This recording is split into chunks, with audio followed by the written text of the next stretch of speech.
नमो तस्से भगवतो अरहतो सम्मा सम्बुद्धस्से नमो तस्से भगवतो अरहतो सम्मा सम्बुद्धस्से नमो तस्से भगवतो अरहतो सम्मा सम्बुद्धस्से बुद्धं शरणं गच्छामि धम्मं शरणं गच्छामि संघं शरणं गच्छामि द्वितीयंपि बुद्धं शरणं गच्छामि द्वितीयंपि धम्मं शरणं गच्छामि द्वितीयंपि संघं शरणं गच्छामि तृतीयंपि बुद्धं शरणं गच्छामि तृतीयंपि धम्मं शरणं गच्छामि तृतीयंपि संघं शरणं गच्छामि पानातिपाता वेरमणि सिक्खापदं समादयामि अदिन्नादाना वेरमणि सिक्खापदं समादयामि कामेषु मिथ्याचारा वेरमणि सिक्खापदं समादयामि मुसावादा वेरमणि सिक्खापदं समादयामि पिशुना वाचा वेरमणि सिक्खापदं समादयामि हरुषा वाचा वेरमणि सिक्खापदं समादयामि संसप्पलापा वेरमणि सिक्खापदं समादयामि मिथ्याजीवा वेरमणि सिक्खापदं समादयामि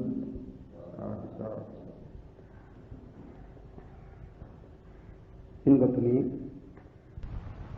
අපි මේ දක්වා අභිධර්මාර්ථ සංග්‍රහයේ කියා තිබෙන්නේ ප්‍රකීර්ණක කාණ්ඩය අවසන් වනතුරු ඒ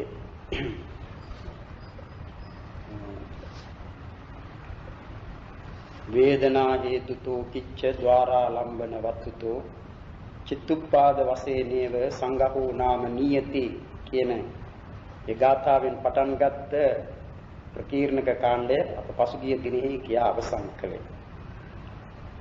ඒ පරිච්ඡේද වශයෙන් පරිච්ඡේද 3ක් අභිධර්මාර්ථ සංග්‍රහය පරිච්ඡේද 9කින් යුක්තයි.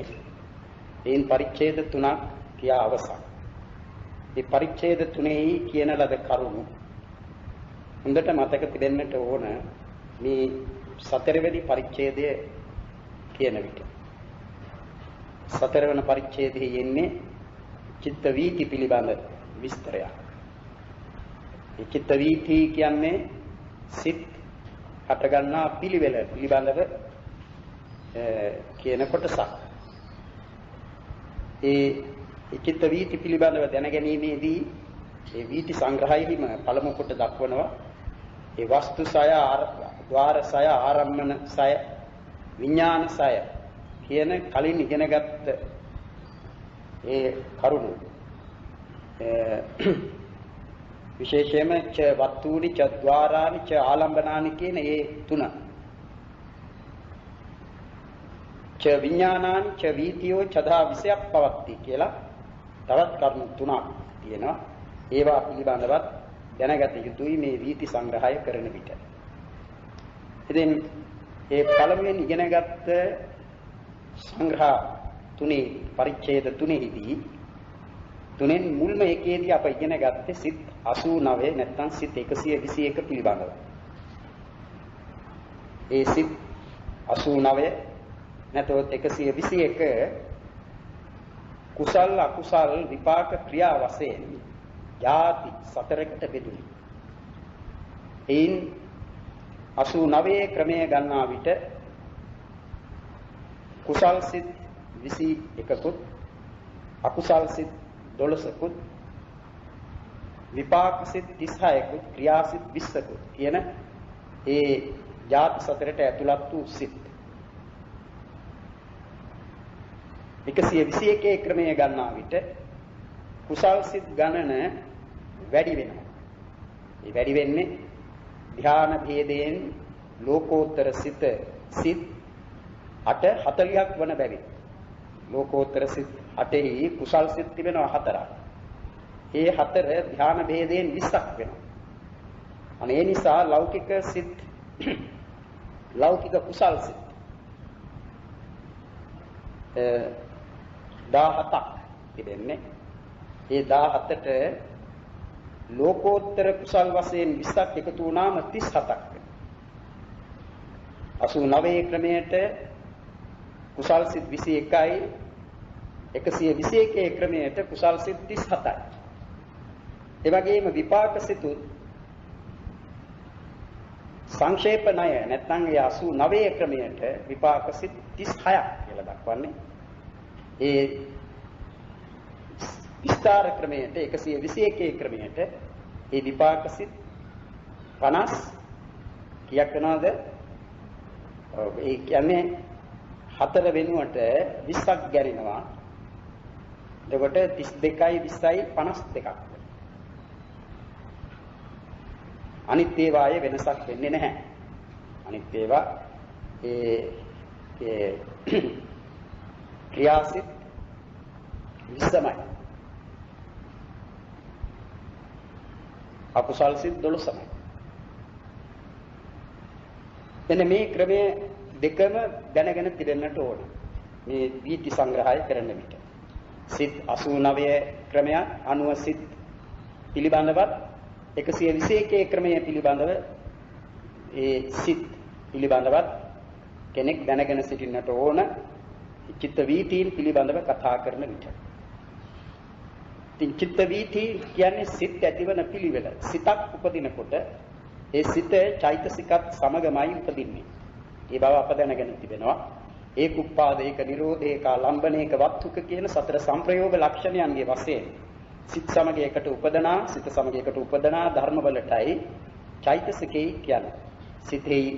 සිත උපදනා අවස්ථාවේදීම ඒ සිත හා බැඳී උපදීම ඒ සිත නිරුද්ධ වන විට නිරුද්ධ වීම සිත ගන්නා අරමුණම ගැනීම හා සිත ඇසුරු කරන වස්තුවම ඇසුරු කිරීම කියන ඒ සංප්‍රයෝග ලක්ෂණයන් හතරකගේ වශයෙන් සිත සමග පවත්නා වූ ධර්ම සමූහයකටයි චෛතසිකයි කිව්වේ. ඒවා 52ක් කියලා අපි ඉගෙන ගත්තා. ඒ 52 පිළිබඳ විස්තර අප දැනගෙන තිබෙනවා. ඊළඟට ඒ චෛතසික ඒ සිත්වල යෙදීම පිළිබඳව අපි ක්‍රම දෙකකට දැනගත්තා. සංප්‍රයෝග ණය, සංග්‍රහ ණය කියලා. සංප්‍රයෝග ණයෙහිදී ඒ චෛතසිකය යෙදෙන සිත් ගණන පිරිසිඳ ගත්තා. නිදර්ශනයේ වශයෙන් ගන්නවා නම් සබ්බචිත්ත සාධාරණ කියන චෛතසික 7 සිත් 89ක යෙදෙන බව අප දැනගත්තා. ප්‍රකීර්ණක චෛතසිකයන් අතුරින් විතර්ක චෛතසිකය සිත් 55ක යෙදෙන බව දැනගත්තා.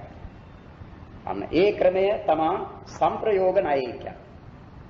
සංග්‍රහ ණය කීවේ ඒ සිත්වල යෙදෙන චෛතසික ගණන පිරිසිඳ ගැනීම සංග්‍රහ ණයට ඇතුළත් වෙනවා. ඒකේ නිදර්ශනයක් දක්වනවා නම් ලෝකෝත්තර සිත. ඒ ලෝකෝත්තර සිත ධ්‍යාන භේදෙහිලා ඒ සංග්‍රහ ණයෙහි දක්වා තිබෙන්නේ ඒ ප්‍රථම ධ්‍යාන සංප්‍රයුක්ත ලෝකෝත්තර සිතෙහි චෛතසික 36ක් යෙදෙනවා කියලා ඉගැන්වෙන චෛතසික 36ක්. ඒ සිත්වල යෙදෙන චෛතසික ගණන පිරිසිඳ ගැනීම සංග්‍රහ ණයයි. ඒතකොට සංප්‍රයෝග ණයයි සංග්‍රහ ණයයි කියන මේ දෙක දැනගත්තම ඒ චිත්ත චෛතසිකයන්ගේ තිබෙන සම්බන්ධය පිළිබඳව ඉතා හොඳ දැනුමක් කෙනෙකුට ඇතිවන්නේ. සිත චෛතසිකයන්ගෙන් තොරව හටගන්නේ නැති බවත් චෛතසික සිතින් තොරව හටගන්නේ නැති බවත් ඔවුනොවුන්ගේ සම්බන්ධය ඒ සිත් ඇතිවීමට අවශ්‍ය බවත් ඒ කරුණ වලින් කෙනෙකුට වැටහෙනවා. ඊළඟට මේ චිත්ත චෛතසිකයන් පිළිබඳවම වේදනා හේතු කිච්ච ద్వාර ආරම්මන වත්තු කියන ෂට් සංග්‍රහයක් දැනගත්තා. වේදනා වශයෙන් සිත් බෙදාගත්තා. වේදනාවේ කියන්නේ අරමුණක රස දැනගන්නා වූ ස්වභාවයටයි වේදනා කියන්නේ. එයයි වේදනා චෛතසිකයේ කීවේ. ඒ වේදනා චෛතසිකයේ වශයෙන් සිත් වෙනස් වෙනවා වේදනා අනුව. සමහර සිතක ලැබෙන වේදනාව සුඛ වේදනාව, සමහර එක දුක්ඛ වේදනාව, තවත් සමහර එක සෝමනස්ස වේදනාව, තවත් සමහර එක දෝමනස්ස වේදනාව, තවත් සමහර එක උපේක්ෂා වේදනාව. අන්න මේ විදිහට මේ වේදනාවන් සමග මේ වේදනාවන්ගෙන් යුක්ත වූ සිත් දැන ගැනීමයි වේදනා සංග්‍රහයේදී කෙලේ. වේදනා තුනක් නැත්නම් පහක් කියා දැනගෙන මේ වේදනාවන් සමග යෙදෙන සිත් වෙන් කරගත්තා. ඊළඟට හේතු වශයෙන් හේතු 6ක් තිබෙනවා. ලෝභ දෝෂ මෝහ, ලෝභ දෝෂ මෝහ කියන එයින් ලෝභ දෝෂ මෝහ කියන හේතු තුන අකුසල ඒකාන්ත අකුසල හේතුන් බවත්, අලෝභ දෝෂ මෝහ කියන හේතු තුන වර එක කුසල හේතුද වෙනවා, තවත් වර එක අව්‍යාකෘත හේතුද වෙනවා. අව්‍යාකෘත හේතු කියා නම් කරන්නේ විපාක සිත්වල හා ක්‍රියා සිත්වල ලැබෙන අලෝභ දෝෂ මෝහයන්ට. ඉතින් මේ හේතුන් සමග යෙදෙන සිත් හා හේතුන් කිසිවක් සමග නොයෙදෙන සිත් කියා අහේතුක සිත් 18ක්, සහේතුක සිත් 71ක් කියා වෙන් කරගෙන ඒ සහේතුක සිත් 71 යෙදෙන හේතුන් වෙන වෙනම දැනගත්තා. ඒ හේතු සංග්‍රහයයි. කිච්ඡ සංග්‍රහයේදී කෘත්‍ය 14ක් පිළිබඳව කතා කළේ. ඒ කෘත්‍ය 14 පටිසන්ධි භවංග ආවජ්ජන දස්සන සවන ගායන සායන පුසන සම්පටිච්ඡන සම්තීරණ වොත්තපන ජවන තදාරම්මන චුති කියන ඒ 14යි. එයින් පටිසන්ධි කෘත්‍යවත් සිත් 19ක්, භවාංග කෘත්‍යවත් සිද්ද ඒ 19යි. ඊළඟට ආවර්ජන කෘත්‍යවත් සිත් 2ක් කියලා පංචද්වාරා වජ්ජන සිත හා මනෝද්වාරා වජ්ජන සිත. දස්සන කියන කෘත්‍ය දැකීමේ කෘත්‍ය සිදු කරන සිත් 2යි, චක්කු විඥාන සිත් 2.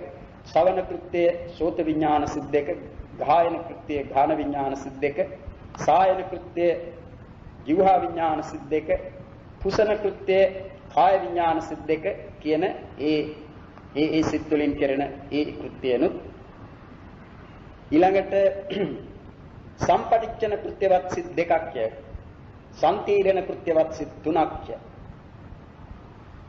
වොත්තමර කෘත්‍ය කියන්නේ පංචද්වාරික චිත්ත වීතිවලදී ඒ පංචද්වාරෙහි ව්‍යවස්ථාපන කෘත්‍ය සිදු කරන සිතයි. එය මනෝද්වාරා වජ්ජන සිතමයි. මනෝද්වාරා වජ්ජන සිත පංචද්වාරෙහිදී වොත්තපන කෘත්‍ය සිදු කරනවායි කියලායි අපි මේ අවස්ථාවේදී දැනගත්තා. ඊළඟට ජවන කෘත්‍යවත් සිත් 55ක්. ඒ 55න් 29ක් කාම ජවනයෝය, ඉතිරි 26 අත්පනා ජවනයෝය කියලා දැනගත්තා. මේ ජවන කෘත්‍ය ඊළඟට තදාරම්මන කෘත්‍යවත් සිත් 11ක් කියයි. මහා විපාකාතයි සම්තීරණ සිත් 3යි කියන ඒ සිත් 11 තදාරම්මන කෘත්‍ය සිදු කරනවායි කියලා. ඊළඟට චුති කෘත්‍යවත් සිත් 19ක් කියා. ඒ 19 වන්නේ භව පටිසන්ධි කෘත්‍ය හා භවාංග කෘත්‍ය සිදු කරන ඒ සිත් 19මයි. එහෙම කෘත්‍ය සංග්‍රහයේදී ඒ සිත් පිළිබඳව අප දැනගත්තා. එයින් සමහර සිතක් කෘත්‍ය 5ක් සිදු කරනවායි, සමහර සිත් කෘත්‍ය 4ක් සිදු කරනවායි, සමහර සිත් කෘත්‍ය 3ක් සිදු කරනවායි, සමහර සිත් කෘත්‍ය 2ක් සිදු කරනවායි, සමහර සිත් එක කෘත්‍යයයි සිදු කරන්නේ කියලා ඒ කෘත්‍යයන් සිදු කරන සිත් වෙන්කොට දැන ගැනීම වශයෙන්ද අප ඉගෙන ගත්තා. ඒ කෘත්‍ය සංග්‍රහය. ඊළඟට ద్వාර සංග්‍රහයේදී ద్వාර 6ක් කියලා චක්කුද්්වාර, සෝතද්්වාර, ඝානද්්වාර, ජීවහද්්වාර, කායද්්වාර, මනෝද්්වාර කියන ඒ ద్వාර 6 එයි අසමයි චක්සුසමයි චක්සු ප්‍රසාදේමයි චක්කුද්්වාරය වන්නේ. සෝත ප්‍රසාදේ සෝතද්්වාරේ, ඝාන ප්‍රසාදේ ඝානද්්වාරේ, ජීවහා ප්‍රසාදේ ජීවහද්්වාරේ, කාය ප්‍රසාදේ කායද්්වාරේ, මනෝද්්වාරයයි කියන්නේ භවාංග සිතමයි. ඒ ආවර්ජනය සහිත වූ භවාංගයටයි මනෝද්්වාරය කියලා කියන්නේ. අනේ මේ ద్వාර 6ක් ඒ ద్వාරික සිත් ගැන ඒ ద్వාරික සිත් වශයෙන් චක්සුද්්වාරික සිත් 46ක්, සෝතද්්වාරික සිත් 46ක්, ඝානද්්වාරික සිත් 46යි, ජීවහද්්වාරික සිත් 46යි, කායද්්වාරික සිත් 46යි, මනෝද්්වාරික සිත් 67යි කියලා එහෙම දැනගන්න. ඒ චක්සුද්්වාරික, සෝතද්්වාරික, ඝානද්්වාරික, ජීවහද්්වාරික, කායද්්වාරික වශයෙන් ලැබෙන සිත් සියල්ලම පිටුකල කල්හි ලැබෙන්නේ 54ක්. ඒ 54 නම් කාමාවචර සිත් 54මයි කියලා අප දැනගත්තා. ඒ අවස්ථාවේදී ඒ ద్వාර සංග්‍රහයේදී ඒවා දැනගත්තා. ඒකට ద్వාර 6ක් ඒ ద్వාරිකව ලැබෙන සිත් වෙන්කොට දැන ගැනීමත් ద్వාර සංග්‍රහයේදී කළා. ඒ අවස්ථාවේදීම ඒකද්වාරික සිත්ය, පංචද්වාරික සිත්ය, චද්වාරික සිත්ය, වරක චද්වාරිකද වෙන වරක ద్వාර විමුක්ත වෙන සිද්ද ඒකාන්තයෙන්ම ద్వාර විමුක්ත වෙන සිද්ද කියා අපි ඒ සිත් පිළිබඳව දැනගත්තා. එයින් ඒකද්වාරික සිත් 36ක්ය, පංචද්වාරික සිත් 3ක්ය, චද්වාරික සිත් 31ක්ය. ඔය ආදි වශයෙන් ඒවා පිළිබඳව දැනගත්තේ. ඊළඟට ආලම්බන සංග්‍රහයකින්. ආරම්භන සංග්‍රහයේදී ආරම්භන 6ක්ය. රූපාරම්මන, ශබ්දාරම්මන, ගන්ධාරම්මන, රසාරම්මන, පොට්ටබ්බාරම්මන, ධම්මාරම්මන කියලා. එයින් රූපාරම්මනේ කීවේ රූපේමයි, වර්ණ රූපේමයි, ශබ්දාරම්මනේ ශබ්දය, ගන්ධාරම්මනේ ගන්ධය, රසාරම්මනේ රසය, පොට්ටබ්බාරම්මනේ නම් පඨවි, තේජෝ, වායෝ කියන භූතත්‍රයයි. ධම්මාරම්මනේ නම් ඒ පසාද, සුකුම රූප, චිත්ත, චේතසික, නිබ්බාන, පඤ්ඤාති කියන ඒ ධර්ම කොටස 6යි. නැත්නම් සවදෑරුම් කියලා දැනගන්න. ඊළඟට ඒ අරමුණගෙන පහළවන්නා වූ සිද්ද දැනගත්තා. චක්සුද්්වාරික සිත් 46 අරමුණ වන්නේ රූපාරම්මණයයි. ඒ රූපාරම්මණය වර්තමාන රූපාරම්මණයමයි කියන එකත් ඒ වගේමයි සෝතද්්වාරික, ගානද්්වාරික, ජීවහද්්වාරික, කායද්්වාරික කියන සිත් වලට පිළිවෙලින් ලැබෙන්නේ ශබ්දාරම්මන, ගන්ධාරම්මන, රසාරම්මන, පොට්ටබ්බාරම්මන කියන ඒවා වර්තමානයි කියලා. ඊළඟට මනෝද්්වාරික සිත් වලට අරමුණු වෙනවයි කියලා ඒ සවදෑරුම්ම අරමුණු රූපාරම්මන, ශබ්දාරම්මන, ගන්ධාරම්මන, රසාරම්මන, පොට්ටබ්බාරම්මන, ධම්මාරම්මන කියන ඒවා. ඒ වගේම ඒ අරමුණු වන්නා වූ ධර්මයන් මනෝද්්වාරයෙන් අරමුණු කරන ධර්මයන් පිළිබඳ කාල භේදයක්. කියන්නේ ඒවාට වර්තමාන ඒවමයි නැත්නම් අතීත ඒවමයි අනාගත ඒවමයි කියලා එහෙම නියමයක් නැහැ. මනෝද්්වාරික සිත් වලින් අතීත ආරම්මන ගන්නවා, අනාගත ආරම්මන ගන්නවා, වර්තමාන ආරම්මන ගන්නවා. කාල විමුක්ත කිසිදු කාලයකට වැටෙන්නේ නැති අරමුණුද ගන්නවයි කියලා ඒ මේ මනෝද්්වාරික සිත්වල මනෝද්්වාරයෙන් ගන්න ලබන ඒ අරමුණු පිළිබඳව ඒ විදිහේ විස්තරයක්ද අපි දැනගන්නවා. ඊළඟට ඒ ద్వාරික සිත් හැර ద్వාර විමුක්ත සිත්ේ කියන ඒවා ඇටියට දැනගත්තේ අපි පටිසන්ධි භවාංග චුති කෘත්‍යවත් සිත්. ඒ ප්‍රතිසන්ධි වශයෙන්, භවාංග වශයෙන්, චුති වශයෙන් ඒ යම් අවස්ථාවකදී සිතක් උපදීද ඒ උපදින අවස්ථාවේදී ඒ සිත කිසිදු ద్వාරයකට අයත් වන්නේ නැහැ කියලා අපි දැනගත්තා. ඒ ద్వාර විමුක්ත සිත් පටිසන්ධි භවාංග චුති කෘත්‍යවත් සිත් ඒවාද අරමුණු වශයෙන් මේ සවදෑරුම්ම අරමුණු ගන්නවයි ඒ ලැබෙන පරිද්දෙන් කියලා ඒ අරමුණු පච්චුප්පන්න අතීත වර්තමාන වූ අතීත වූ එහෙම නැත්නම් ප්‍රඥප්ති වූ කම්ම නිමිති ගති නිමිති වශයෙන් ඒවා අරමුණු වෙනවයි කියලා අපි ඉගෙන ගත්තා. ඊළඟට ඒ චක්කු විඥානාදී සිත් වලින් ගන්නේ එකම අරමුණයි කියන චක්කු විඥානාදීන් යථාක්කම ඒකේකාලම්බනාමේ නේද. ඒ මනෝධාතුත්තිකං මනෝධාතුත්‍රිකේට රූපාදී පංචාලම්බනේ රූප, ශබ්ද, ගන්ධ, රස, පොට්ටබ්බ කියන ඒ අරමුණු පහම ගන්නා වූ සිත් තුනකුයි මනෝධාතුත්‍රිකේ කියන පංචද්වාරා වජ්ජන සිතත් සම්පටිච්ඡන යුගලයක්. ඊළඟට කාමාවචර විපාක, ඉතිරි කාමාවචර විපාක සිද්ද, හසන සිත කියන මේවා කාමාවචර ධර්මම අරමුණු කරනවායි. අකුසල් සිත් හා ඥාන විප්‍රයුක්ත කාමාවචර ජවන් කියන ඒ සිත් 20 ඥාන විප්‍රයුක්ත කාමාවචර ජවන් තියෙන්නේ 8ක් නේ. කුසල් 4යි, ක්‍රියා 4යි, ඒ 8යි අකුසල් සිත් 12යි කියන මේ 20 ලෝකෝත්තර ධර්ම හැර අනිත් සියල්ලම ආරම්භ කරනවායි.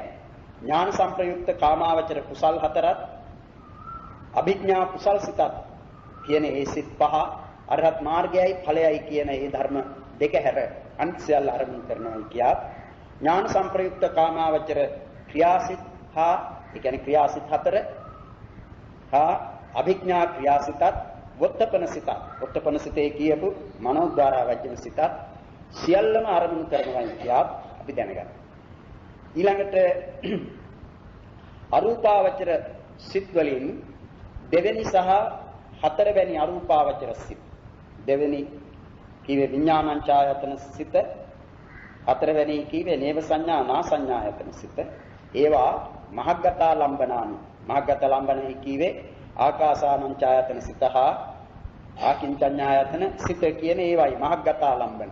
ඒවා ආරම්භ කරනවායි කියා. ඉතිරි මහග්ගත සිත්තියේ කියනකොට 21ක් ලැබෙනවා. ඒ 21 පඤ්ඤත්තා ලම්බනානි. පඤ්ඤත්ති ප්‍රඥප්ති ආරම්භ ගන්න. කසිනාදී ප්‍රඥප්ති. දස කසින දස අසුභාදී ඒ ප්‍රඥප්ති නරමුණු කොටයි ඒවා ලැබෙන්නේ කියලා. ලෝකෝත්තර සිත්වල එකම අරමුණයි තිබෙන්නේ එනම් නිර්වාණය. නිර්වාණය අරමුණු කොටයි ලෝකෝත්තර සිත් උපදින්නේ.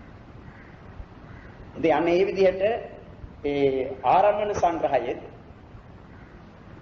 පංචවීස පරිත්තම්මිච්ච චිත්තානි මහග්ගතේ ඒකවීසති වෝහාරේ අට නිබ්බාන ගෝචරේ කියලා දැනගත්තා. ඒ 25ක් සිත් කාමාවචර ධර්ම අරමුණු කරනවායි මහග්ගත ධර්ම අරමුණු කරන සිත් 6යි. ව්‍යවහාරයේ කියන ප්‍රඥප්තිය අරමුණු කරන සිත් 21ක්. නිවන අරමුණු කරන්නා වූ ඒකාන්ත වශයෙන් අරමුණු කරන්නා වූ සිත් 8ක්. වීසානුත්තර මුක්තම්හි අග්ගමග්ග ඵලුජ්ජිතේ පංච සබ්බත් චච්චේති යත් සත්තදා තත්ත සංඝහෝ. සිත් 20ක් ලෝකෝත්තරයේ හැර ඉතිරි ධර්ම අරමුණු කරනවායි. අග්‍ර මාර්ගයයි ඵලයයි කියන අරහත් මාර්ගය හා ඵලය හැර ඉතිරි ධර්ම අරමුණු කරන සිත් 5යි. සියල්ල අරමුණු කරන සිත් 6යි කියලා මේ විදිහට ඒ සංග්‍රහය සත්‍යාකාරයකින් අපි දැනගත්තා. ඊළඟටයි වස්තු සංග්‍රහය කිව්වේ. වස්තු සංග්‍රහයේදී වස්තු 6ක් චක්කු වත්තු, සෝත වත්තු, ගාන වත්තු, જીවහා වත්තු, කාය වත්තු, හදේ වත්තු කියලා ඒවට වස්තුයි කිව්වේ ඒ චිත්තචෛතසික ධර්මයන්ගේ වාසස්ථාන හට ගන්නා තැන් කියන අදහසින් වස්තු කිව්වේ. ඒ වස්තු 6න් කාම ලෝකයේ කියන මිනිස් ලොව, දෙව්ලොව 6, සතර අපාය කියන මේ තන්හි ඒ වස්තු සියල්ලම ලැබෙනවායි වස්තු 6ම. රූප ලෝකයේහි ගාන, જીවහා, කාය කියන ඒ වස්තු තුන ලැබෙන්නේ නැත. අරූප ලෝකෙහි කිසිදු වස්තුවක් ලැබෙන්නේ නැත. කියා දැනගෙන ඒ වස්තුන් ඇසුරු කොට උපදනා වූ සිත් පිළිබඳව ඊළඟට දැනගත්තා. ඒ පංච විඥාන ධාතුන් කියන චක්කු විඥාන, සෝත විඥාන, ගාන විඥාන, જીවහා විඥාන, කාය විඥාන කියන මේ සිත් පිළිවෙලින් චක්කුවත්තු, සෝතවත්තු, ගානවත්තු, જીවහාවත්තු, කායවත්තු කියන ඒ වස්තු පස ඇසුරු කොටයි උපදින්නේ. පංචද්වාරා වජ්ජන සම්පටිච්ඡන කියන ඒ මනෝ ධාතු ත්‍රිකය, මනෝ ධාතු කියලා දක්වන්නේ සිත් තුන හෘදේ වස්තුව නිස්සරය කරගෙනමයි උපදින්නේ. ඉතිරි සිත් වලින් ඉතිරි සිත් වන්නේ මනෝ විඥාන ධාතු. ඒ මනෝ විඥාන ධාතුවට අයත් සිත් අතුරෙන් සම්තීරණ සිද්ද, මහා විපාක සිද්ද, පටිඝ සිත් දෙකද, ප්‍රථම මාර්ගයයි කියන සෝවාන් මාර්ග සිතද, හසිතුප්පාද සිතද, රූපාවචර සිත් 15ද කියන මේ සිත් 30 හෘදේ වස්තුව ඇසුරු කොටමයි ඇතිවන්නේ. යා දැනගෙන ඊළඟට අවශේෂා ඉතිරි කුසල ක්‍රියානුත්තර වශයෙන් කියා දැක්වූ සිත් 42ක් හෘදේ වස්තුවේ ඇති ලෝකවල ඒ වස්තු මිශ්‍රය ඇතිවත්, හෘදේ වස්තුව නැති අරූප ලෝකෙහි වස්තු මිශ්‍රයක් නැතිවත් හට ගන්නා බව දැනගත්තා. ආරූප විපාකී කියන අරූපාවචර විපාක සිත් 4 වස්තු මිශ්‍රයක් නැතිවම උපදනා සිත් 4ක් බවද දැනගත්තා. එහෙම දැනගෙන ඒ ගාථා දෙකකින් ඒ සංග්‍රහය නිමකලා චවත්තු නිසිතා කාමේ සත්‍ය රූපේ චතුර්විධා තිවත්තු නිසිතා රූපේ ධාත්වේකා නිසිතා මත තේ චත්තාලීස නිස්සාය ද්වේ චත්තාලීස ජායරේ නිස්සාය ච අනිස්සාය පාකාරූපා නිසිතාච වස්තු 6ක් නිස්රේ කරගෙන කාම ලෝකයේ විඥාන ධාතු 7ම ලැබෙනවායි. විඥාන ධාතු 7යි කියේ චක්කු විඥාන ධාතු, සෝත විඥාන ධාතු, ගාන විඥාන ධාතු, જીවහා විඥාන ධාතු, කාය විඥාන ධාතු, මනෝ ධාතු, මනෝ විඥාන ධාතු කියන ඒ සිත් විඥාන ධාතු සිත් සියල්ල එහෙම විඥාන ධාතු 7කට බෙදෙනවා. ඒ විඥාන ධාතු 7ට ඇතුළත් වන සිත් කාම ලෝකෙහි ලැබෙනවා වස්තු 6 මිශ්‍රය කරගෙන. රූප ලෝකයේහි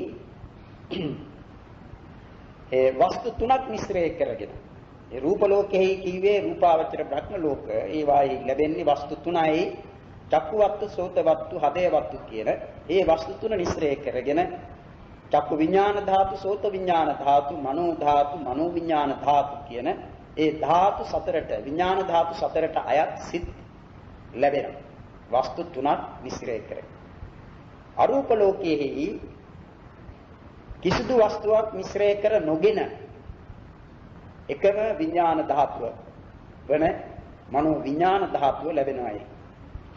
තේ චත්තාලීස නිසාය ද්වේ චත්තාලීස ජායරේ නිසාය චානිසාය පාකාරූපානිසිතා වස්තු නිශ්‍රයක් ඇතිව සිත් ලැබෙන සිත් 43ක් ය.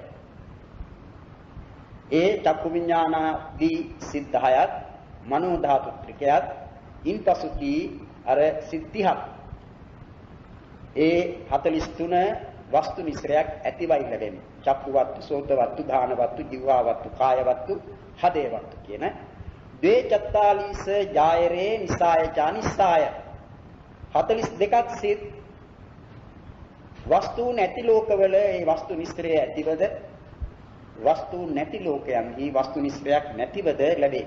ඒ කිව්වේ 42 වූ සිත් කාම ලෝකාදීහිද ලැබෙනවා අරූප ලෝකෙහිද ලැබෙනවා අරූප ලෝකෙහිදී ඒවා ලැබෙන විට වස්තු මිශ්‍රයක් නැතිව අරූප ලෝකෙහි කිසිදු වස්තුවක් ලැබෙන්නේ නැහැ. ඒ නිසා වස්තු මිශ්‍රයක් නැතිවම ලැබෙන සිත් හතරක් කීවේ අරූපාවචර විපාක සිත් හතර. ඒ විපාක සිත් හතර ලැබෙන්නේ අරූප ලෝකෙහි පමණයි. ඒ නිසා ඒ අරූප ලෝකෙහි කිසිදු වස්තුවක් නැහැ. ඒ වස්තු මිශ්‍රයක් නැතිවේ අරූපාවචර විපාක සිත් හතර ලැබෙනවා. මෙන්න මේ විදිහට අපි ඔය කීවේ සාරාංශයක් මෙතෙක් අප ඉගෙන ගත්ත ඒ සිතා චෛතසික පිළිබඳව ඊළඟට එන්න ඒ සංග්‍රහය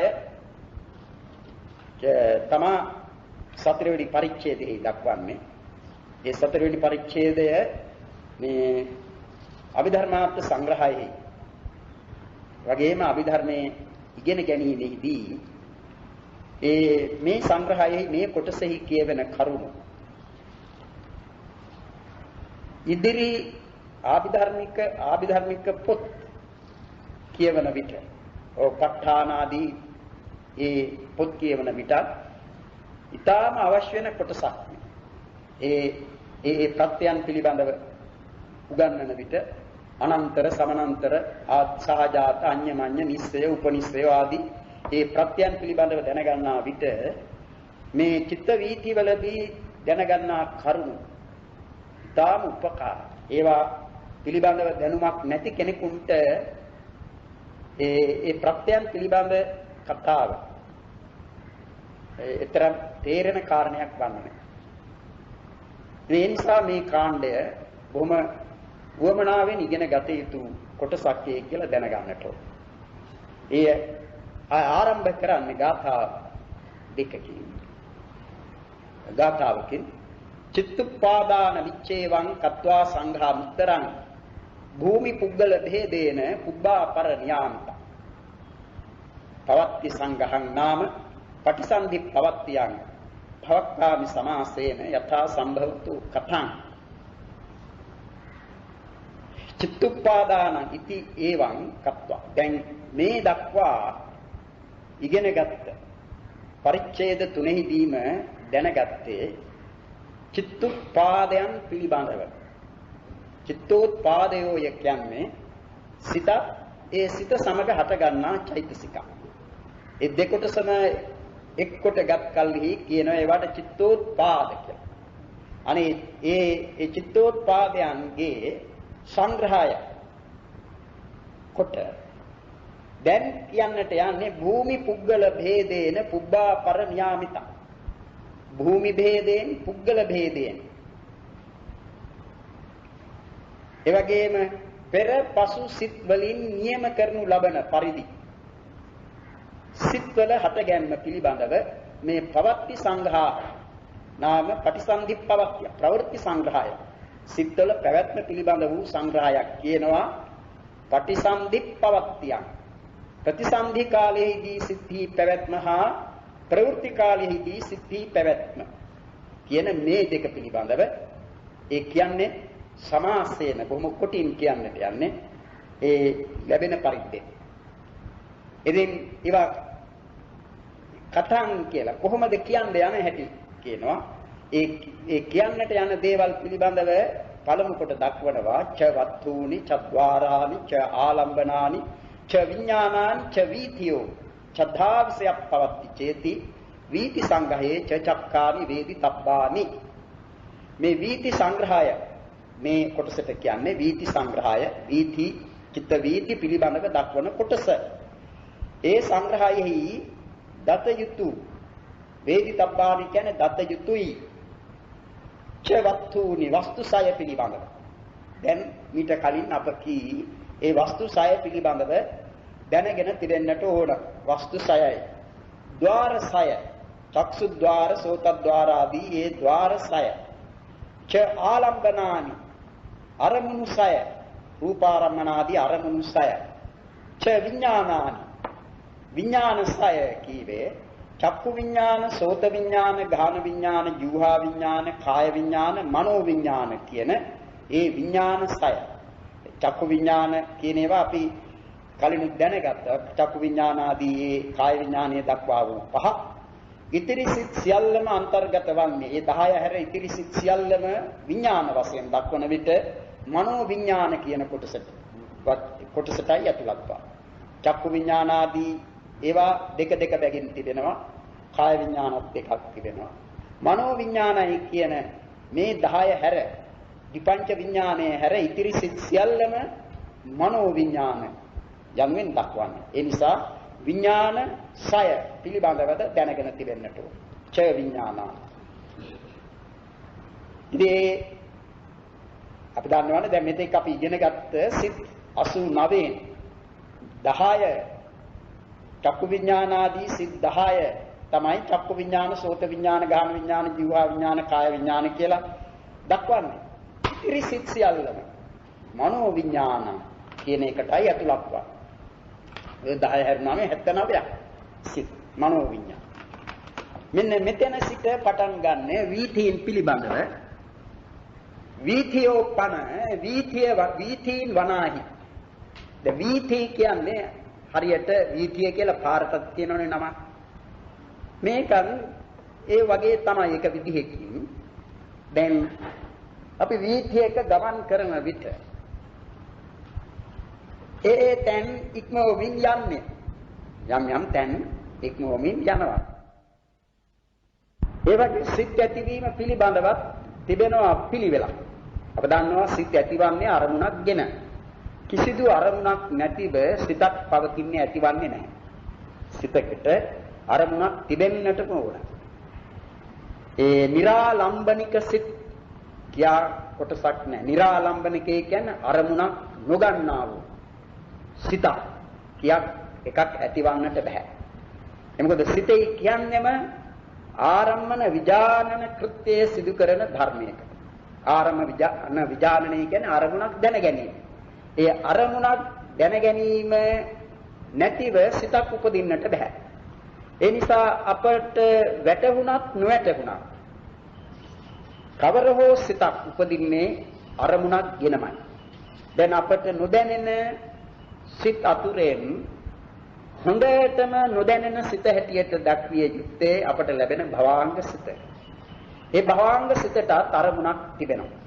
ඒ අරමුණ කවර අරමුණක්දයි කියන එකත් අපට කියන්නට බෑ. අපි එකිනෙක කෙනා දන්නේ නැහැ. අපි එකිනෙක කෙනාට ඇතිවන භවාංග සිතේ අරමුණ කුමක්ද? නමුත් අපට ඒ පිළිබඳ එක කාරණයක් නම් කියන්නට පුළුවන්. එනම් ඒ අරමුණ කුසල කර්මයකින් මතු කර දෙන ලද අරමුණ. ඒක ඇතැම් විටක කර්මයේම විය හැකියි. සමහර විටක කර්ම නිමිත්ත විය හැකියි. එහෙම නැත්නම් අපට මේ භවය ලැබුණේ යම් කුසල කර්මයක විපාක වශයෙන් බැවින් ඒ කුසල කර්මයෙන් මේ භවයේ ප්‍රතිසන්දිය ලබා දීමට ඉදිරිපත් වූ ඒ කුසල කර්මයෙන්ම අපට දක්වන ලද මේ භවය පිළිබඳ වූ යම් කිසි සංකේතයක් යම් කිසි දෙයක් වන්නටත් පුළුවන්. ඒක තමයි ගති නිමිත්තේ කියන්නේ. ඉතින් ඒ අරමුණ හැර අන් කිසි අරමුණක් ඒ භවාංග සිතට ගන්නට බෑ. භවාංග සිතෙන් ගනු ලබන්නේ එකම අරමුණයි. ඒ අරමුණ ප්‍රතිසන්දියේ සිට ත්‍ෘතිය දක්වා. ප්‍රතිසන්දි සිතේ අරමුණ වූයේ යමක් නම් ඒ අරමුණ තමයි භවාංග සිත වශයෙන් ලැබෙන ඒ විපාක සිතේ අරමුණ වන්නේ. යම් අවස්ථාවකදී මේ භවයෙන් ගිලිහෙන විට මේ භවය අත්හරින විට නැත්නම් මේ භවයෙන් චුතවන විට මේ භවයේ අවසාන සිතවන චුතිසිතේ අරමුණ වන්නේද ඒ අරමුණමයි. ඒ නිසා එක භවයක පටිසන්ධි සිතේ භවාංග සිතේ චුතිසිතේ කියන ඒ තුමේ අරමුණ වන්නේ එකම අරමුණක් කියන බව අප ඊට කලිනුත් දැනගෙන තිබෙනවා. අන්න ඒ ප්‍රතිසන්ධි අවස්ථාවේදී සිතේ පැවැත්ම හා ප්‍රතිසන්ධියට අනතුරු අවස්ථාව තමයි ප්‍රවෘත්ති කාලය කියන්නේ.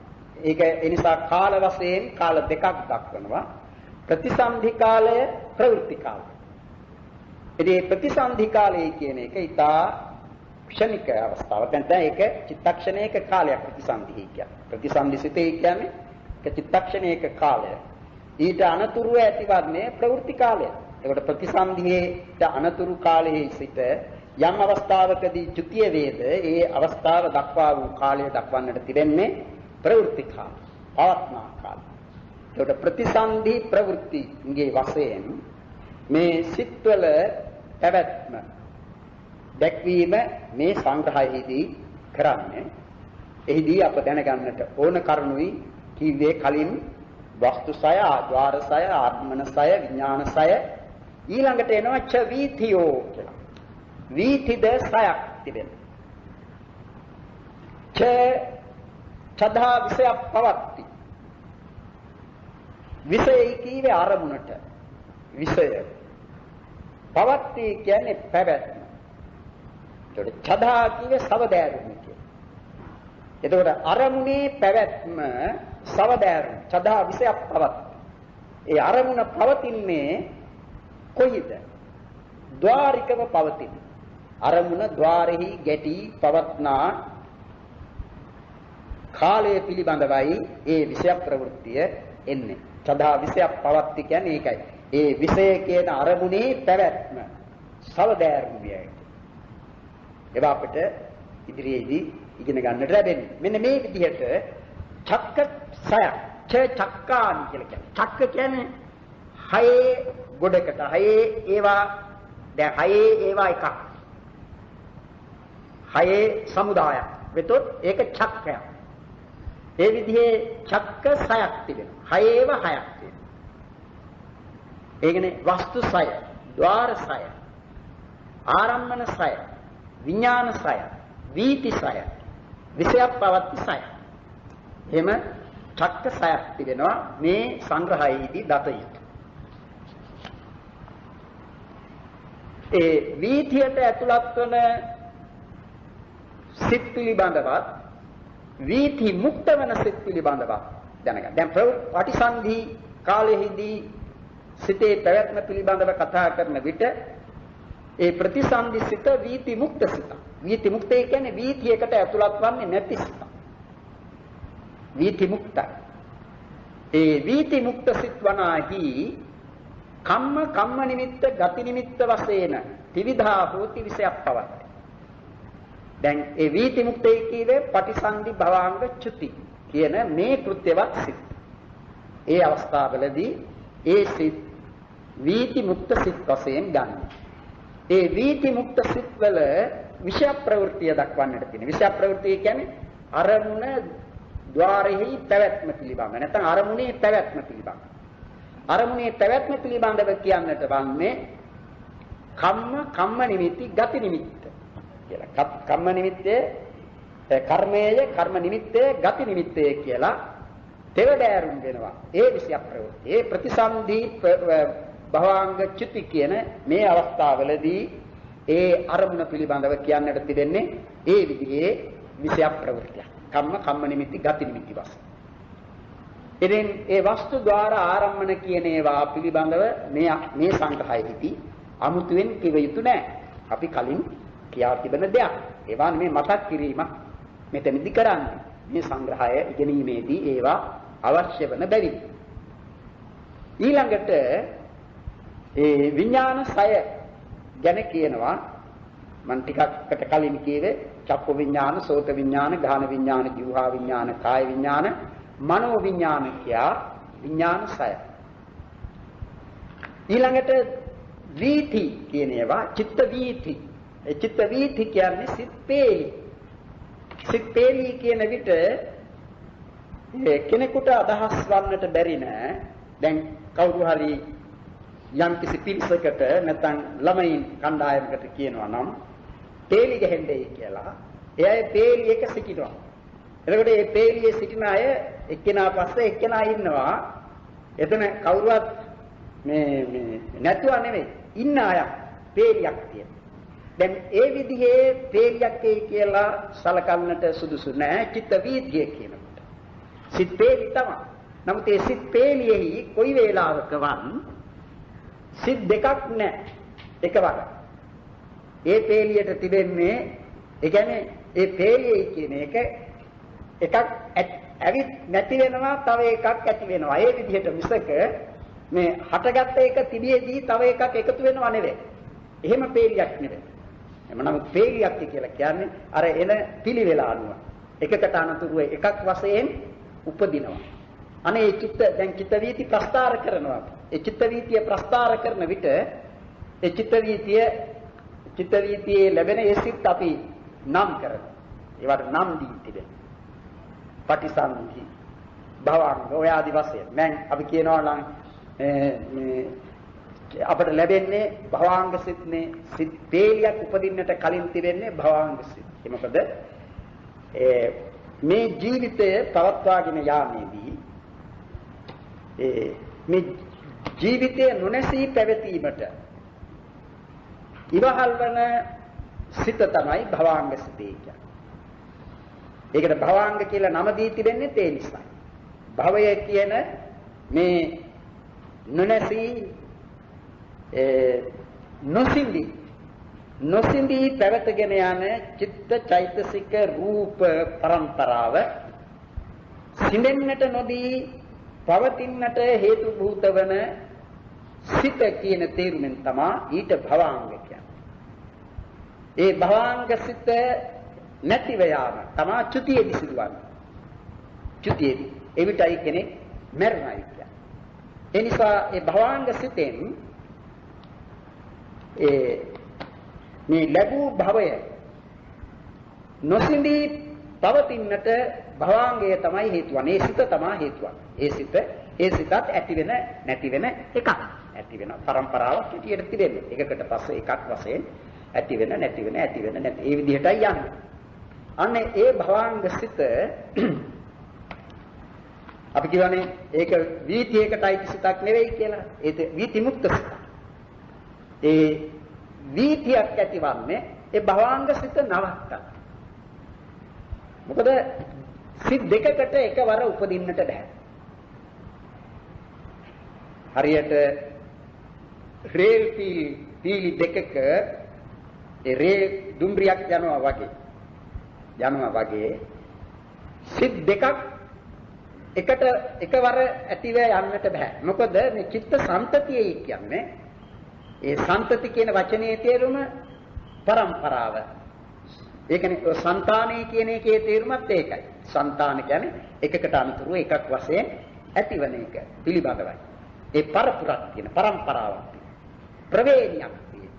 අන්නේ එකකට අනුතුරු එකක් වශයෙන් ඉපදගෙන යන සිත් පරපුරෙහි සිත් දෙකකට එකවර ඇතිවන්නට බෑ. ඒක මේ චිත්ත වීති පිළිබඳව කතා කරන විට විශේෂයෙන්ම දැනගන්නට තිබෙන කරුණ. සිත් දෙකක් එකවර උපදින්නේ නැහැ. ඒත් අපට බොහෝ විට පෙනෙනවා අපට හිතෙනවා එකවර ක්‍රියා එකක් නෙවෙයි කීපයක් සිදු කරමින් කෙනෙක් සිටිනවා. ඒකට ක්‍රියා කීපයක් සිදු වෙනවා නම් ඒ ක්‍රියා සිදු කිරීම වශයෙන් සිද්ධ වෙන වෙනම උපදින්නට ඕන. නමුත් එහෙම එකවර මේ වෙන වෙනම උපදනා වූ සිත් එකවර උපදනා වූ සිත්සේ අපට පෙනෙන්නේ මේ සිත්වල තිබෙන වේගවත්කම නිසා. වේගයෙන් උපදනා ධර්මයක්. මේ ධර්මයෝ ඉවේ චිත්තචෛතසිකයට. ඒ තරම් වේගවත් තවත් ධර්ම මේවාය කියලා දක්වන්නට දෙයක් නැහැ. ඒ තරම් වේගවත්. අනේ ඒ තරම් වේගවත් සිත් හා චෛතසික එකට බැඳී ඉපදීමෙනුයි මේ සිතින් කෙරෙන নানা ප්‍රකාර ක්‍රියා සිදුවන්නේ. එතකොට මේ ක්‍රියා වෙන වෙනත් ක්‍රියා වශයෙන් පෙනේනම් විදර්ශනයකට ගන්නවා නම් අපට මේ පින්වතුන්ව පෙනෙනවා. ඒ වගේම මේ පින්වතුන්ට අපව පේනවා. ඒ වගේම අප කරන මේ කතාවට ඇසෙනවා. ඇසීම හා ඒ ශ්‍රවණය පිළිබඳ වූ චිත්ත වීති අපට වෙනම උපදිනවා. දැකීම පිළිබඳ වූ චිත්ත වීති වෙනම උපදිනවා. නමුත් ඒ දෙකම එකවර උපදින්නට බෑ.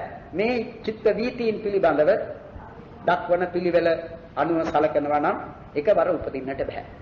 ඉතින් මේ එකවර උපදින දෙයක් හැටියට පේන්නේ වේගය නිසායි කියන එක දක්වන්නට ඉතින් උපමාවෙම දක්වා තිබෙනවා. අර මේ අලාත චක්ක කියලා ගිනි පෙනෙල්ලේ උපමාව එහෙම තියෙන්නේ. ගිනි පෙනෙල්ලක් අතටගෙන වේගයෙන් කරකවන විට ගිනි වලල්ලක් පේනවා. ඒ ගිනි වලල්ලක් කියන එක ඇත්තෙන්ම තිබෙන එකක් නෙවෙයි. නමුත් ඇහැට ඒ බඳු දෙයක් පෙනෙන්නේ. අපිට බලා සිටින විට ගිනි වලල්ලක් පෙනෙනවා. ඒ ගිනි පෙනෙල්ල කරකවන විට එහෙම වන්නේ මේ එක එක තැන දිස්වන ඒ ගිනි පෙනෙල්ල. ඒ තැන් වලින් තව තැනකට යන එක වෙන්කොට දකින්නට පුළුවන් කමක් අපේ ඇහැට නැහැ. නැත්තම් ඒ ඇස නිසා ඇතිවන විඥාණයට ඒ ශක්තිය නැහැ. ඒ නිසා අපට පේනවා ගිනි වලල්ල. අන්න ඒ වගේ ඊට වඩා ඉතින් මේ අතේ කියන රූප පුඤ්ජයකින් අල්ලාගත්ත ගිනි පෙළෙල්ලේ කියන රූප පුඤ්ජයක් මේ කරකවන විට ඇතිවන තත්වයක් ඒ කිව්වේ. ඊට වඩා බොහෝම වේගවත් එකකුයි සිතේ කියන්නේ. ඒ නිසා ඒ සිත් කීපයක් එකවර උපදිනා බවක් කෙනෙකුට පෙනුණා. එක අවස්ථාවකදී කෙනෙකුට තිබෙන්නේ එක සිතයි කියලායි දක්වන්නේ. එක සිතයි. චක්කු විඥානය නම් චක්කු විඥානයේ මිසක ඒකම සෝත විඥානයක වෙන එකක් තබා සම්පටිච්ඡනයවත් තිබෙන්නට බෑ. සම්පටිච්ඡනය ඇතිවන්නේ චක්කු විඥානය නැතිව ගියා. අතරක් ඇති නොවන පරිදි. අනේ විදිහට මේ චිත්ත වීති පිළිබඳව කතාවේදී ඒ සිතේ තිබෙන වේගය පිළිබඳව තේරුම් ගන්නට ඕනේ. ඉතින් ඒ වීති නම් කරනවා ద్వාරයන්ගේ වශයෙන් චිත්ත වීති නම් කරනවා. එහෙම නැත්නම් ඒ චිත්ත වීතිෙහි ප්‍රධාන සිතක්ගෙන ඒ සිත අනුව වීතිය නම් කරනවා. ඒ නිසා ඒ ద్వාර සිත් තිබෙනවා 6ක්. ඒ 6 අනුව නම් කරන විට චක්කුද්්වාර වීති, සෝතද්්වාර වීති, ගාහනද්්වාර වීති, ජීවහද්්වාර වීති, කායද්්වාර වීති, මනෝද්්වාර වීති කියා වීති 6 දක්වනවා. තවත් විදිහකින් ඒවා නම් කරනවා චක්කු විඥාන වීති, සෝත විඥාන වීති, ගාහන විඥාන වීති, ජීවහ විඥාන වීති, කාය විඥාන වීති, මනෝ විඥාන වීති කියලා. ඒ චක්කු විඥාන වීතියයි චක්සුද්්වාර වීතියයි කියන්නේ දෙකක් නෙවෙයි. එකක්. චක්සුද්්වාර වීතියෙම තමයි චක්කු විඥාන වීතිය කියන්නේ. ඒ නම් කර තිබෙන්නේ දෙවිධයකට. චක්සුද්්වාර වීතියයි කියන විට ద్వාරය අනුව නම් කරලා තිබෙන්නේ. චක්කු විඥාන වීතියයි කියන විට ඒ චක්සුද්්වාරෙහි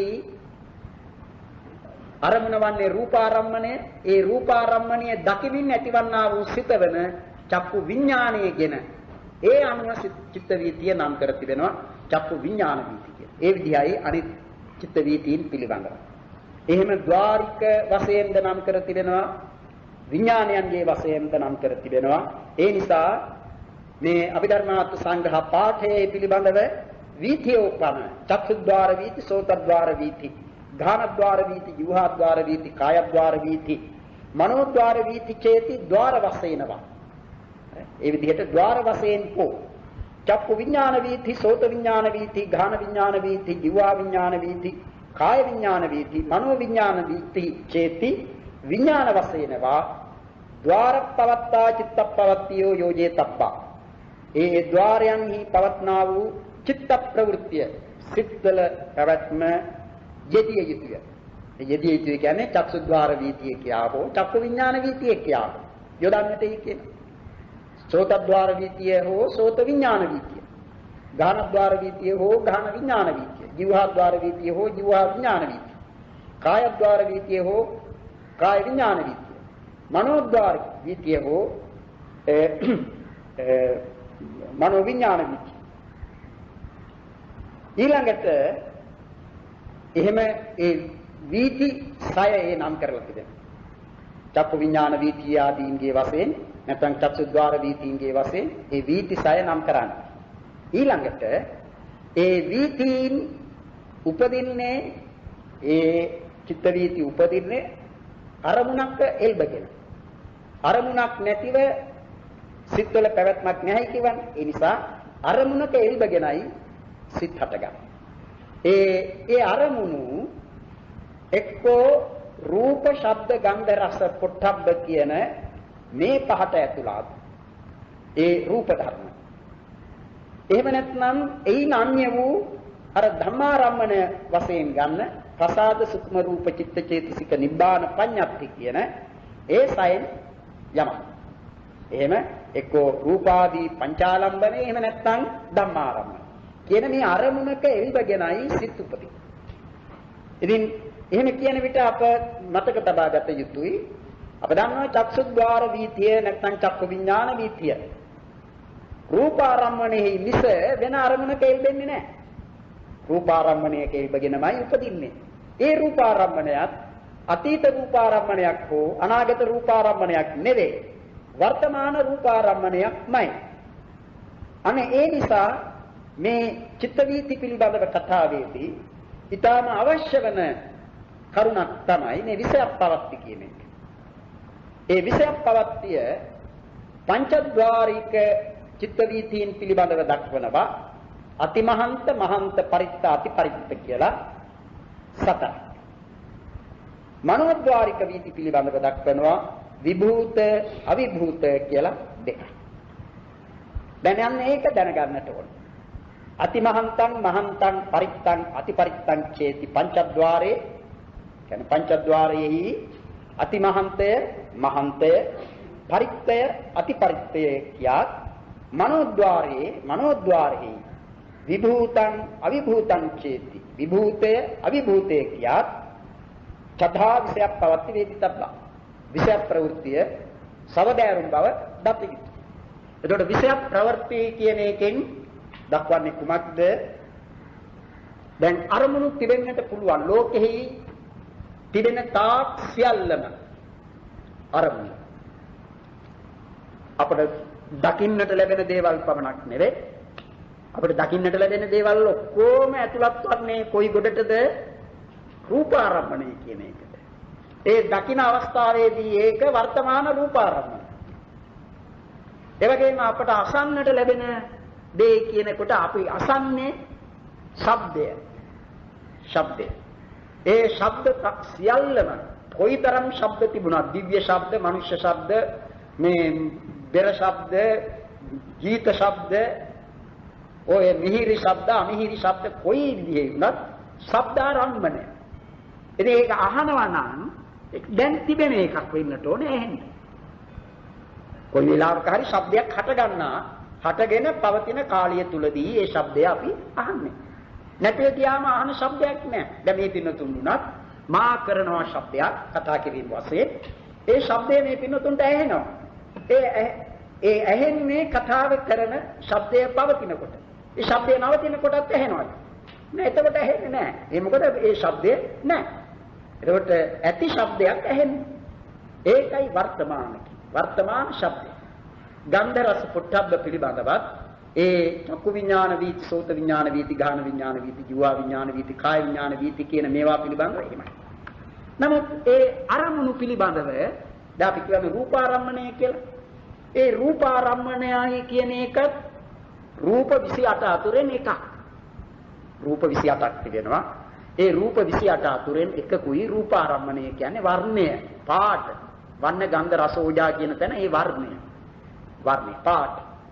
ඉතින් ඒ වර්ණය රූප 28න් එකක් වූ වර්ණය තනිව පවතින එකක්, තනිව තිබෙන එකක් නෙවෙයි. ඒ ඇති වෙන්නට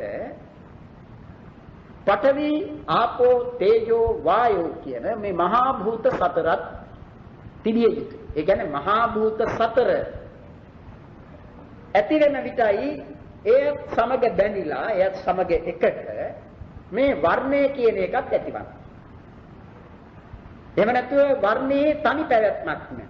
වර්ණ රූපේ කියන්නේ මහා භූත මිශ්‍රය කරගෙන පවත්නා එකකුයි වර්ණය කියන්නේ. භූත මිශ්‍රයයි. මහා වර්ණය. එතකොට මේ වර්ණ රූපය කියන එක යම් වේලාවක ඇතිවෙන එකක් නේ. දැන් රූප ඇතිවෙනවයි නැතිවෙනවයි කියනවා අපි. ඒ වගේ ඒ රූප ඇතිවෙන විට ඒ ඇතිවන්නා වූ රූපයත් සමග පවත්නා වර්ණයද ඇති වෙනවා. ඊළඟට ඒ රූපේ නැති වෙනකොට ඒ වර්ණයද නැති වෙනවා. ඒ විදිහට වර්ණ රූපේ කියන එකත් ඇති වෙන නැති වෙන එක. එතකොට ඒ ඇති වෙන නැති වෙන එකක් නම් තමයි ඒකට ඇති වෙන්නට කලින් එය නැහැ. ඒකද නොතිබී ඇති වෙනවා. ඊළඟට ඇති වුණාට පසු එය පවතිනවා. ඊට අයත් ආයු කාලය. ඊළඟට එය නැති වෙනවා. ඒ නිසායි ඒවාට තිබෙනවා ඇතිවීමක්, ඒකට තියෙනවා නැතිවීමක්. ඒ ඇතිවීමයි නැතිවීමයි කියන මේ දෙකට අතරේ තිබෙනවා පැවැත්ම. මෙන්න මේ විදිහේ ඒ රූප පිළිබඳව දැන් අය වර්ණ රූපයේ පිළිබඳව අපිට යම්කිසි අරමුණක් චක්කු විඥාණයට නැත්නම් චක්සු ద్వාරයට රූපාරම්මණයක් වශයෙන් එළඹ සිටියොත් ඒ රූපය දකින්නට බෑ භවාංග සිත පවතිද්දී. ඒ නිසා ඒ රූපය දකින්නට නම් මේ භවාංග සිත නවත්තලා ඒ රූපේ පැත්තට සිත් හරවන සිතක් උපදින්නට ඕන. ඒ සිත තමයි අපි උපේක්ෂා සහගත පංචද්වාරා වජ්ජන සිතේ කියලා ඉගෙනගෙන තිබෙනවා. අන්න ඒ සිත උපදින. ඒ සිතෙන් තමයි පළමු කොට ඒ රූපාරම්මණය ගන්නෙ. අන්න එතෙන් සිට ඇතිවන්නා වූ සිත් වලටයි මේ රූපාරම්මණය අරමුණ වන්නේ. පංචද්වාරා වජ්ජනේ මේ රූපය පැත්තට හැරි ඒකට කියනවා ආවර්ජනය කරනවායි කියලා. ඒ කියන්නේ ඒට යොමු සිතක්. ඒ යොමු සිතෙන් මේ රූපාරම්මණය අරමුණු කරනවා. නමුත් ඒ රූපාරම්මණය දකින්නවා නෑ. දකින්නට පුළුවන් බවක් පංචද්වාරා වජ්ජනයට නෑ. ඊළඟට ඇතිවන චක්කු විඥාණයෙන් තමයි ඒ රූපාරම්මණය දකින්නේ. ඒ දැක්කට පසු පිළිගැනීම කියන සිත ඇතිවන්නේ සම්පටිච්ඡන සිත. ඊට පසු තීරණය කරා සම්තීර්ණ. ඊට පසුයි ඒ පිළිබඳව නිශ්චයක් කරන්නේ. ඒ නිශ්චයට අනුව තමයි පිළිපදින්නේ. පිළිපැදීම් වශයෙන් තමයි ජවන් උපදින්නේ. තව දුරටත් ඒ රූපාරම්මණයට ආවිෂ තිබේ නම් ඒ රූපාරම්මණයේ යෙල්බගෙන විපාක සිතක් උපදිනවා දෙවරක්. ඒ විපාක තමයි අර තදාරම්මන වශයෙන් ලැබෙන විපාක සිත 11 දෙවරක් ඉපදී රූපයට අයිති ආයු කාලයක් ගත වෙනවා. චිත්ත වීතියත් අවසන් වෙනවා. සිත භවාංගයට වැටෙනවා. මෙන්න මේ ඒ රූපාරම්මණය හටගත්තේ කවර අවස්ථාවකදීද? ඒ රූපාරම්මණය බිනෙන්නේ නැත්නම් නැතිවන්නේ කවර අවස්ථාවකදීද කියන එක මේ චිත්ත වීතියෙන් දක්වනවා. චක්කු ප්‍රසාදේ නැති කෙනෙකුට රූපාරම්මණයක් යොමු වන්නේ නැහැ දැකීම් කෘත්‍ය කිරීම සඳහා. එතකොට හොඳ ප්‍රසාද යක් ඒ කියන්නේ චක්සු ප්‍රසාදයක් තිබෙන්නට ඕන. චක්සු ප්‍රසාද කියන මේ රූපය තිබෙන්නට ඕන. රූපාරම්මණයක් ඒ චක්සු ප්‍රසාදයට යොමු වන්නට නම් ගැටෙන්නට නම් ඒ චක්සු ප්‍රසාදෙහි රූපාරම්මණයක් ගැටුණු පමණින් ඒ රූපාරම්මණෙහි එල්බගත් සිත් උපදිනවයි කියලා එහෙම නියමයකුත් නැහැ. එහෙම නියමයකුත් නැහැ. මක් නිසාද? ඒ ආවර්ජනා කිරීම වශයෙන් නැත්නම් ඒ අරමුණට සිත් පරපුර යොමු කිරීම වශයෙන් උපදනා පංචද්වාරා වජ්ජන සිතක් උපදින්නටම ඕන. ඒ රූපාරම්මණය දැකීම පිළිගැනීම ආදී ඉතිරි කෘත්‍යයන් සිදු වීමට. දැන් අපේ චක්සු ප්‍රසාදෙහි ගැටි එහෙත් අප නොදක්නා වූ රූපමයි වැඩි වශයෙන් තිබෙනවා. අපිට මේ ලෝකයේ තිබෙන හැම රූපම මේ ඒ අවස්ථාවලදී අපි දකින්නවාම නෙවෙයි. ඒ කියන්නේ රූප අතුරෙන් දකින්නේද ඒ අවස්ථාවේදී එහි ගැටුණු රූපය පමණයි. එහෙම ගැටුණු රූපයක් ඇතන් විටක නොදකය යන්නට පුළුවන්. එහෙමත් පුළුවන්. දැන් ඔය නිදා සිටින අවස්ථාවලදී සමහර කුඩා දරුවන් එහෙම ඇස් අරගෙන නිදා සිටින අවස්ථාවලදී රූප අඩු ගණනේ මේ වහලේ නැත්නම් ඒ ළමයා ඉන්න තැන ඉල්ලා තිබෙන දෙයක් හෝ එහි ගැටෙනවානේ. එහි ගැටෙනවා කියන්නේ ඒ ඡායාව ඇහැට පතිත වෙනවා. ඒ උනාට ඒ රූපය දකින්නේ නැහැ අවස්ථාවේදී. දැකීමේ සිතක් උපදින්නේ නැහැ. මොකද උපදින්නේ නැත්තේ? මේ අරමුණට යොමු වන සිත් පරපුර යොමු කරන ආවර්ජනයක් උපදින්නේ නැති නිසා. එනම් මේ අවස්ථාවේදී මොනවද පවතින්නේ? භවංග සිත්. භවංග සිත් පවතී. ඒ භවංග සිත් හි පැවැත්ම නවත්තන්නට ඕන අලුත් අරමුණක එල්බගත් සිත් උපදින්නට.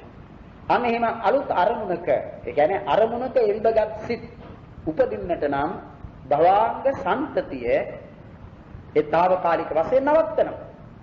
මේ අරමුණගෙන සිත් තේලිය හටගෙන අවසන් වන තුරු භවංගයේ උපදින්නේ නැහැ. ඊළඟට ඒ සිත් තේලිය අවසන් වන්නේ භවංගයට සිත වැටිලා. ඒ කියන්නේ නැවතත් භවංග සිත් උපදිනවා. අර නැවතුණු භවංගය නැවතත් හටගන්නවා. අනේ භවංගයේ එහෙම හටගැන්මට 아무තු උපකාරයක් තවත් සිතකින් ඕන කරන්නේ නැහැ. ඒ නිසා තමයි මේ භවංග සිතන් වීති මුක්ත සිතක් කියන්නේ. වීතියට නෑ ඒක වීති මුක්ත සිතක්. අන්න එහෙම මේ සිත් පිළිබඳව දැනගැනීමේදී ඒ අරමුණේ ආයු කාලයද පිරිසිඳ ගන්නට වෙනවා. ඒ අරමුණේ ආයු කාල වශයෙන් තමයි මේ අතිමහන්තං මහන්තං පරිත්තං අතිපරිත්තං කියා සතරකුත් ඊළඟට මනෝද්වාරයට යොමු වන්නා වූ අරමුණ වල විභූත අවිභූත කියන ඒ බවත් දක්වා තිබෙන්නේ. ඒවා ගැන අපට ඊළඟ දවසේදී කතා කරත හැකි. මේ කාරණු පැහැදිලි කිරීමට උවමනා කරන කරුණු ටිකක් දක්වනවා. ඒ උපාදපිති භවංග වශයෙන් කනත්යන් ඒක චිත්තක්ඛනං නාම තානි 57 රස චිත්තක්ඛනානි රූප ධම්මාන මායු ආදි වශයෙන් එන පාඩ ඒ හරිය විස්තර කළාම මෙතෙක් අපි කී කරුණු තවදුරටත් මේ පින්නතුන්ට පැහැදිලි වේවි.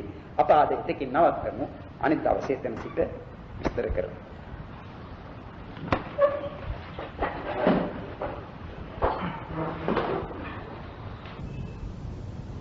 සබ්බේ සංඛාරා අනිච්චාති යදා පඤ්ඤාය පස්සීයතං චේතති විචේතනං භූතිවා සබ්බේ සංඛාරා දුක්ඛා යදා පඤ්ඤාය පස්සීයතං චේතති විචේතනං භූතිවා සබ්බේ ධම්මා නත්තාති යදා පඤ්ඤාය පස්සීයතං චේතති විචේතනං භූතිවා දුක්ඛපත්තාති දුක්ඛා ප්‍රත්‍ත්තාති භය සෝකපත්තාති දුක්ඛා සබ්බේ පාදිනු ආකාශත්තාච කුම්මත්තා දේවා නාගාමිතිකා පුඤ්ඤන්තං විද්වා සංගතං සාසනං ආකාශත්තාච කුම්මත්තා දේවා නාගාමිතිකා පුඤ්ඤන්තං විද්වා සංගතං සාසනං ආකාශත්තාච කුම්මත්තා දේවා නාගාමිතිකා පුඤ්ඤන්තං විද්වා උදයන්තු වං සදං